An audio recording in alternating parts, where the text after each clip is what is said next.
Zechet Zvachim, traité Zvachim, Daf Membet, feuille numéro 42. Nous sommes à la feuille 41, deux lignes avant la fin de la page. Métivé. La Gemara objecte, partir de Moraïta qui dit Mamen Varim Amorim. Quand est-ce que nous avons dit qu'il peut y avoir le statut de Pigoul à cause d'une mauvaise intention sur une seule aspersion? Mais Damim Anitanim Amizmar Hachitzon. Ça concerne le sang qu'on met sur l'autel à l'extérieur du palais du temple. Aval Damim Anitanim Amizmar Hapenimi. Mais pour ce qui est du sang qui est mis sur l'autel à l'intérieur du palais du temple, qui par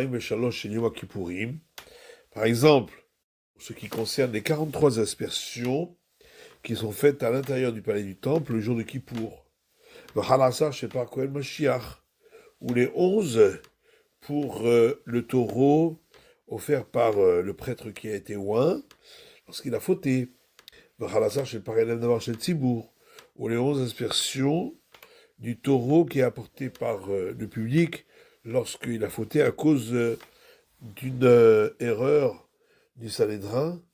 Pigel ben Marishona, ben Mashtia, ben Mashtishit. Le statut de Pigoul peut venir de la première série d'aspersions, ou de la seconde, ou de la troisième. Rabbi Meir Omer, Rabbi Meir dit Pigoul, Chayvim Alav Karet. Dans ce cas-là, ça, le statut de Pigoul, et celui que l'on consomme est passible du retranchement. Et les sages disent il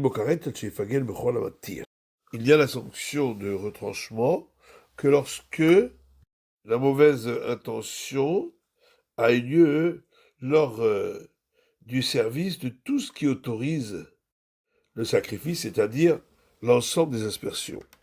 En tout cas, on voit dans cette braïta Pigel ben Marishona ben Mashlia ou ben Mashlishit, que d'après Rabbi Meir, le statut de Pigoul peut venir soit d'une mauvaise intention lors du premier cycle d'aspersion, ou du second, ou du troisième, ou pas les Rabbi Meir, et on voit donc que Rabbi Meir n'est pas d'accord avec les sages, même dans ce cas-là. Et donc c'est une question pour celui qui dit que d'après Rabbi Meir, c'est seulement lorsque la mauvaise intention a eu lieu lors de la première aspersion, parce que le reste suit. Et donc on voit d'ici que ce n'est pas juste. Rav Baravin répond ici de quoi parlons-nous? Que quand chez Pigel, Beshrita, cas où la mauvaise intention qui rend le sacrifice Pigoul a eu lieu au moment de l'abattage rituel. Dechad Matirou, parce que ça pique sur un seul service sacrificiel qui est celui qui autorise. Et Hachi Maïtama de Rabbanan, la Gemara dit, mais alors à ce moment-là, quelle est la raison des sages qui dit que ça n'a pas le titre de Pigoul? Amar Rava, Rava répond, Mal Chachamim, Rabbi Eliezer. Qui est ici l'avis des sages? C'est celui de Rabbi Eliezer.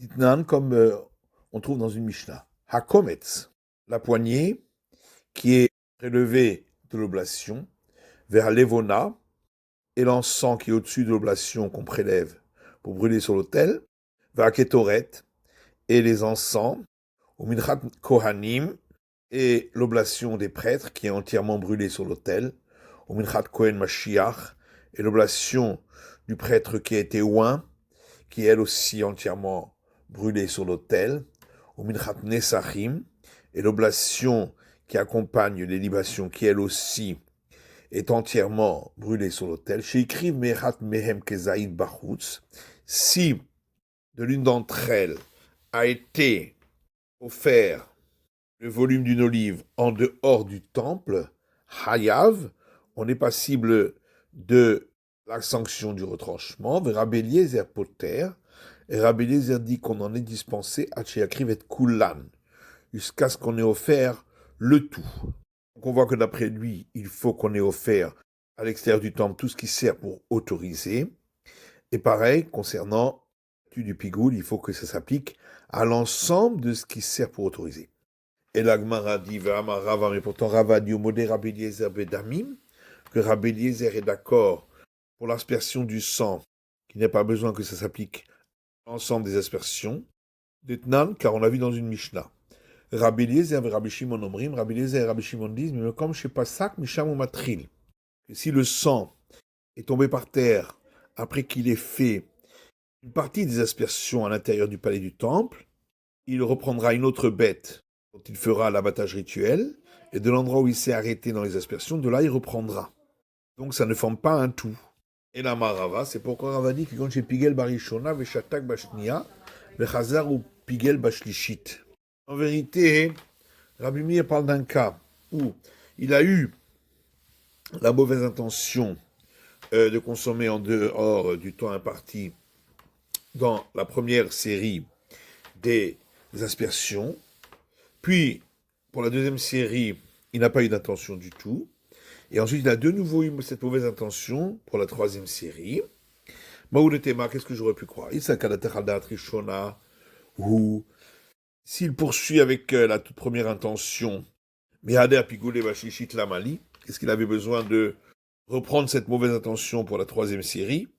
Kamash Palan, c'est pourquoi on vient m'apprendre que malgré tout, il poursuit la première intention, d'après Rabbi Meir, mais pas d'après les sages. Matkifla Ravashi, Mideshata Ketani. Ravashi objecte en disant, mais est-ce que dans la braïta qu'on a rapportée, il est écrit que il s'est tu pour la deuxième série et il n'a pas eu la mauvaise intention, et qu'il l'a eu pour la troisième? Et là, Ravashi, c'est pourquoi Ravashi dit Achamas Kinan. Ici, de quoi parlons-nous? Que chez Pigel Barishona ou Bashnia ou Bashlishit. D'un cas où il a eu la mauvaise intention pour la première série, et la deuxième série, et la troisième série. Maou de Temaï, qu'est-ce qu'on aurait pu croire? Issa Kalatarkola aussi Adat Rishona aussi. Si vraiment tout celui qui agit, c'est toujours en fonction de ce qu'il avait fait au départ qu'il agit. Miada Pigoulé Bechol Chada Bechada Lamali. Qu'est-ce qu'il avait besoin de reprendre cette mauvaise intention pour chacune de ces séries?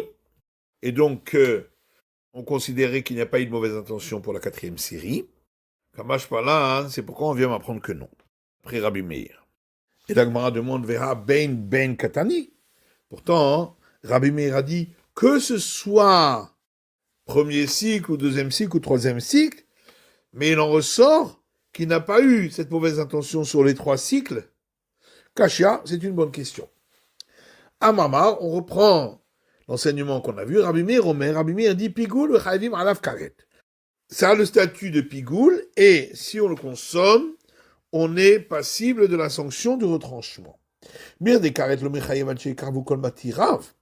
La Gemara demande, puisque la sanction du retranchement, on n'est passible que si ont été offerts tout ce qui permet la consommation du sacrifice. D'Amarmar, car nous avons l'enseignement suivant, car tzad kacher, car tzad pasoul.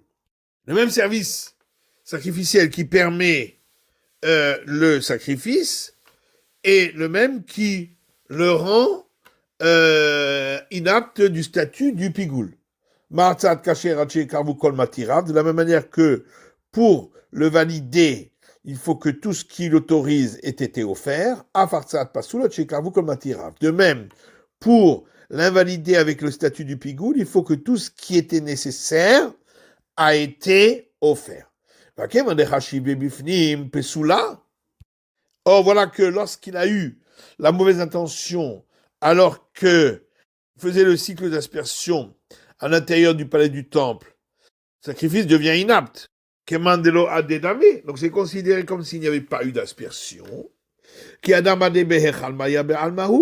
Et donc ensuite, quand il fait les autres aspersions dans le palais du temple, c'est comme si c'était de l'eau des Kaadé qu'il aspergeait. Rabba répond, on peut trouver un cas lorsque il a à chaque fois abattu rituellement une nouvelle bête pour chaque cycle d'aspersion, et donc il a utilisé 4 taureaux et 4 boucs. Rava lui dit, on peut aussi parler qu'il n'y avait qu'un seul taureau et un seul bouc. Le pigoulo martsé, et on considère que toutes les aspersions qui ont été faites sont valables pour donner le statut de pigoul.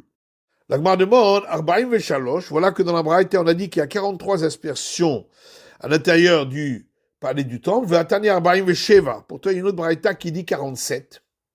Akeman dama mervin le karnot. On répond que la première braïta considère qu'on mélange le sang du taureau et du bouc avant de mettre le sang sur les coins de l'autel à l'intérieur du palais du temple. Et la seconde braïta considère qu'on ne mélange pas les sangs avant cela. Et donc ça fait 4 aspersions de sang en plus. Et la Gemara demande, voilà qu'il y a une autre braïta qui dit qu'il y en avait 48. Cette dernière braïta va d'après celui qui dit que le versement du reste du sang sur le socle de l'autel à l'extérieur du palais du temple est indispensable. Donc ça constitue une 48e. Alors que la braïta vue précédemment, qui dit qu'il n'y en avait que 47, va d'après l'avis qui pense que le versement du reste du sang n'est pas indispensable. Métivé, on objecte à partir de la braïta suivante qui dit Bamedvarim Amurim. Quand est-ce qu'il a été dit que chaque service sacrificiel qui a été fait avec la mauvaise intention de la consommation après le temps imparti rend pigoul? C'est pour les services sacrificiels suivants, Bikmitsa, prendre la poignée de l'oblation, le Matan Keni, mettre l'oblation dans un ustensile du service, ou Behilour, apporter l'oblation jusqu'à l'autel. Alvalbal ou le Haktara, mais pour ce qu'il est de brûler les parties à brûler sur l'autel, si il a mis sur l'autel la poignée avec la mauvaise intention de consommer après le temps imparti et l'encens sans mauvaise intention, ou si il a mis la poignée sans mauvaise intention et l'encens avec mauvaise intention, Rabbi Meir Omer Pigoul v'chavim alav karet. D'après Rabbi Meir, l'oblation en statut de pigoul et celui qui la consomme est passible de la sanction du retranchement. V'chachamim omrim, mais les sages disent en bokaret, il n'y a pas de sanction du retranchement.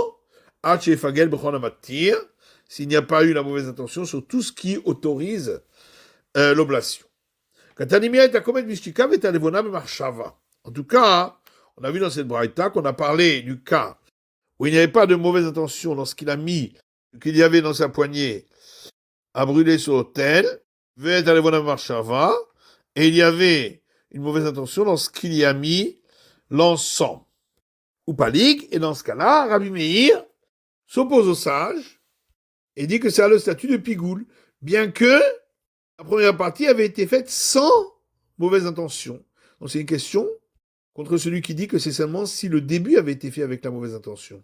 La Gemara répond à Emma, il faut dire